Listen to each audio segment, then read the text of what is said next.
विजय school Haryana में आपका स्वागत है।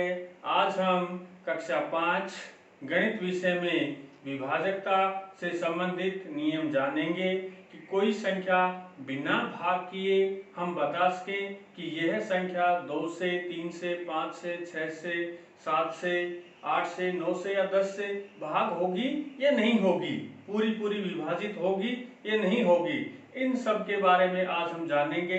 इसके साथ ही आज हम भाज्य, अभाज्य, सम और विषम संख्याएं क्या होती हैं उस पर भी चर्चा करेंगे। आइए शुरू करते हैं। प्यारे बच्चों, आइए शुरू करते हैं विभाजकता नियम और जांच। विभाजकता का क्या अर्थ है? कोई संख्या किसी दूसरी संख्या को पूरा भाग कर दे या पूरी विभाजित कर दे, उसे विभाजकता कहते हैं। तो आइए इसकी परिभाषा लिखते हैं। सबसे पहले विभाजकता, जब कोई एक संख्या दूसरी संख्या को पूरी भाग कर दे या विभाजित कर दे। पूरी भाग करने का अर्थ है कि नीचे शून्य शेष बचे तो ही उसको पूरी भाग करना माना जाता है। तो क्या अर्थ हुआ? जब कोई एक संख्या दूसरी संख्या को पूरी भाग कर दे या विभाजित कर दे, उसे विभाजकता कहते हैं। 2 से विभाजकता। अब हम सभी संख्याओं की अलग अलग विभाजकता नियम देखेंगे। कोई संख्या 2 से कब विभाजित होती है? 3 से, 4 से, 5 से, 6 से, 7 से, 8 से, 9 से, 10 से। इनके अलग अलग नियम हैं। उन नियमों के बारे में जानेंगे। सबसे पहले हम 2 से शुरू कर रहे हैं। 2 से विभाजकता, ऐसी संख्या जिनमें इकाई का अंक 0, 2, 4, 6, 8। कौन सी संख्या? इकाई का अंक। ध्यान से देखो, इकाई का अंक 0, 2, 4, 6, 8 हो, वह संख्या 2 से पूरी विभाजित हो जाती है। जैसे 10, 12, 48, 126 और 1000 आदि। अब इन संख्याओं में हम सब में देखें, इकाई का अंक 10 में 0 है, 12 में 2 है, 48 में 8 है, 126 में 6 है और 1000 में 0 है। इस तरह से हम देख सकते हैं कि इन सब में इकाई का अंक 0, 2, 8, 6 और 0 है। तो ये संख्याएं 2 से विभाजित हो जाएंगी। ऐसी जितनी भी संख्याएं होंगी जिनमें इकाई का अंक 0, 2, 4, 6, 8 होगा, वह संख्या 2 से पूरी विभाजित हो जाएगी। 3 से विभाजकता। 3 से विभाजकता का क्या नियम है? आइए देखते हैं। जिस संख्या के अंकों का योग का अर्थ होता है जोड़, कोई भी संख्या है उसके अंकों का जोड़ 3 से विभाजित हो जाए तो वह संख्या 3 से विभाजित हो जाती है। जैसे 12 है, 12 के अंक क्या हैं? 1 और 2। तो 1 और 2 को हम जोड़े, 1 जमा 2 बराबर 3, 3 से 3 विभाजित हो जाएगा। इस प्रकार अन्य संख्या को भी जांच की जा सकती है। जैसे और कोई भी संख्या सोच लीजिए आप, 54 है, 5 जमा 4 9, 9 3 के पहाड़े में आता है, 3 से विभाजित हो जाएगा। इसी तरह से कोई भी संख्या सोच लीजिए, जैसे मान लीजिए 123 सोच लिया मैंने, 1 2 3, 1 जमा 2 जमा 3, 1 2 और 3 को जोड़ो, कितने हो गए? 6, और 6 3 से विभाजित हो जाता है। इस तरह से हम किसी भी संख्या की अगर विभाजकता देखेंगे तो वह संख्या 3 से विभाजित हो जाएगी।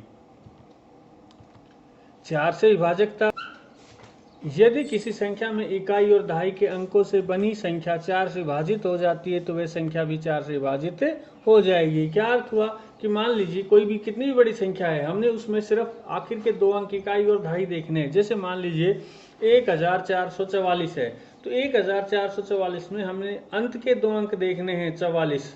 44 4 से विभाजित होता है? हाँ होता है। तो 1444 भी हो जाएगी। और यदि इकाई और दहाई के स्थान पर 00 या 0 हो तो वह संख्या भी 4 से विभाजित हो जाएगी। अगर इकाई और दहाई के स्थान पर सीधे 0 हो, जैसे 100 है, 100 में इकाई और दहाई दोनों अंक 0 हैं तो संख्या भाग हो जाएगी। 500 है, 1000 है, जब इकाई और दहाई के अंक 0 होंगे तो वह संख्या अपने आप 4 से विभाजित हो जाएगी। जैसे उदाहरण दे रखे 420, 536, 600 आदि। 5 से विभाजकता बड़ा ही आसान और सरल नियम है 5 से विभाजकता का। जिस संख्या में इकाई का अंक 0 या 5 हो, सिर्फ इकाई का अंक देखना है, या तो 0 हो या 5 हो, तो वह संख्या 5 से विभाजित हो जाएगी। 5 के पहाड़े में आप देख सकते हो, 5 एकम 5, 5 9 10, 5 3 15, 5 चौक 20। इकाई अंक या तो 0 है या 5 है।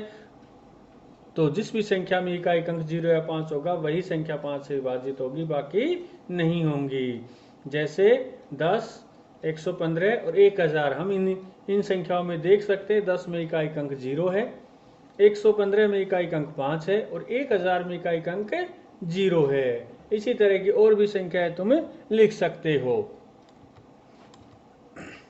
6 से विभाजकता, क्या नियम है 6 से विभाजकता का? यहाँ पर दो नियम लागू होंगे, 2 और 3 दोनों। कोई भी ऐसी संख्या जो 2 और 3 दोनों से विभाजित हो जाती है वह संख्या 6 से विभाजित हो जाएगी। अर्थात संख्या में इकाई का अंक 0, 2, 4, 6, 8 हो, 2 वाला नियम, तथा संख्या के अंकों का जोड़ भी 3 से विभाजित होना चाहिए। दोनों बातें यदि लागू होंगी तो ही वह संख्या विभाजित होगी, नहीं तो नहीं होगी।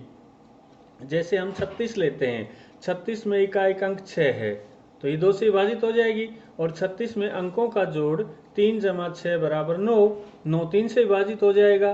तो इस प्रकार 36 6 से विभाजित हो जाएगी। जब यदि एक संख्या मान लीजिए 32 है, 32 में इकाई अंक तो 2 है, लेकिन 3 और 2 को जोड़ेंगे तो 5 हुआ, 5 तो 3 से भाग नहीं होता, इसलिए नहीं होगी। दोनों नियम लागू होंगे तो ही वह संख्या 6 से भाग होगी, नहीं तो नहीं होगी। 7 से विभाजकता, आइए देखते हैं 7 से विभाजकता का क्या नियम है। यदि किसी संख्या के इकाई के अंक का दुगना, इकाई का अंक पता है, संख्या का इकाई अंक देखो और उसका दुगना कर दो, बाकी अंकों से बनी संख्या में से घटाकर जो बाकी अंक बच गए इकाई अंक को छोड़ करके, वहां से हमें उनमें से घटाना है, और घटा करके जो संख्या प्राप्त होगी यदि वह संख्या 7 से विभाजित हो जाए तो वह संख्या भी 7 से विभाजित हो जाएगी। जैसे एक उदाहरण से हम इस बात को समझते हैं। मान लीजिए 2814 है, 2814 एक संख्या है जिसमें इकाई अंक 4 है। अब इकाई के अंक का दुगना करें, 4 का दुगना कितना होगा 8। अब जो बच गई संख्या क्या है वो 281, 4 को हटा दीजिए, 4 को हटाने के बाद हमारे पास क्या बचा है 281, और 281 में से 8 घटा दें, 8 घटा दें क्या बचेगा 273। अब 273 को हमें 7 से भाग करना है, और वो यदि भाग हो जाता है पूरा पूरा 0 से इस बचता विभाजित हो जाता है तो वह संख्या भी कौन सी संख्या 2814 विभाजित हो जाएगी। 8 से विभाजकता, 8 से विभाजकता का क्या अर्थ है?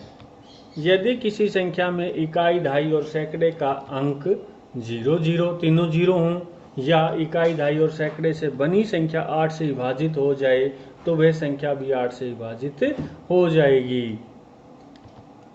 9 से विभाजकता, जैसा नियम 3 के साथ था वैसा ही नियम 9 के साथ भी लागू होता है। 3 में संख्या के अंकों का जोड़ 3 से विभाजित होता है, 9 में संख्या के अंकों का योग या जोड़ 9 से विभाजित होना चाहिए। यदि जिस संख्या के अंकों का योग 9 से विभाजित हो जाता है तो वह संख्या भी 9 से विभाजित हो जाएगी। जैसे 54 है, 5 जमा 4 9 है तो 9 से विभाजित हो जाएगी। इसी प्रकार हम अन्य संख्याओं की भी जांच कर सकते हैं। 10 से विभाजकता, यदि किसी संख्या में इकाई अंक 0 हो तो वह संख्या 10 से विभाजित हो जाएगी। बड़ा ही आसान है 10 से विभाजकता, सिर्फ इकाई अंक देखना, इकाई अंक 0 हो तो वह संख्या भाग होगी, नहीं तो नहीं होगी। जैसे 10, 20, 200, 240 कुछ भी लगा लो, सिर्फ इकाई अंक देखो, इकाई अंक 0 है तो होगी। जैसे 21, 21 में इकाई अंक क्या है 1, नहीं होगी। 20, 20 में हो जाएगी, इकाई अंक 0 है। तो इस तरह से हमें 10 से विभाजकता में सिर्फ इकाई अंक देखना, यदि 0 है तो होगी, अन्यथा नहीं होगी। अब हम बात करेंगे भाज्य और अभाज्य संख्याओं की। भाज्य संख्याएं क्या होती हैं? भाज्य संख्याएं ऐसी संख्याएं जो एक और स्वयं के अलावा, स्वयं वो संख्या जितनी है वह स्वयं है, ऐसी संख्या जो एक और स्वयं के अलावा किसी भी संख्या से विभाजित हो जाए उसे भाज्य संख्या कहते हैं। जैसे हम एक उदाहरण से समझते हैं, 4 है, 4 एक भाज्य संख्या है। क्यों है? क्योंकि ये 1 और 4 के अलावा 2 से विभाजित होती है, अतः 4 एक भाज्य संख्या है। इसी तरह से अन्य संख्याओं में भी हम कर सकते हैं। अभाज्य संख्या, ऐसी संख्या जो एक और स्वयं के अलावा अन्य किसी भी संख्या से विभाजित न हो उसे अभाज्य संख्या कहते हैं। जैसे 2 एक अभाज्य संख्या है। क्यों? क्योंकि यह 1 और 2 के अलावा किसी भी संख्या से विभाजित नहीं होती है, अतः 2 एक अभाज्य संख्या है। सम और विषम। अब ये सम और विषम क्या आ गया नया, ये भी देखते हैं। सम संख्या ऐसी संख्या जो 2 से पूरी विभाजित हो जाए उसे सम संख्या कहते हैं। जैसे 2, 4, 6, 8, 10, 40 आदि। 0 को भी सम संख्या माना गया है। दूसरे अर्थों में हम कह सकते हैं जिस संख्या में इकाई का अंक, ध्यान से देखो, जिस संख्या में इकाई का अंक 0, 2, 4, 6, 8 हो वह संख्या सम संख्या होगी। यहाँ सिर्फ आपको इकाई का अंक देखना है। यदि इकाई का अंक 0, 2, 4, 6, 8 हो तो वह संख्या सम संख्या मानी जाती है। विषम संख्या ऐसी संख्या जो 2 से पूरी विभाजित न हो, पूरी भाग न हो, शेष बचे, उसे विषम संख्या कहते हैं। जैसे 1, 3, 5, 7, 9, 21, 27 आदि। दूसरे अर्थों में कह सकते हैं कि जिस संख्या में इकाई का अंक 1, 3, 5, 7, 9 क्या क्या होना चाहिए, 1, 3, 5, 7, 9 हो वह संख्या विषम संख्या मानी जाती है, या वह संख्या विषम संख्या होगी।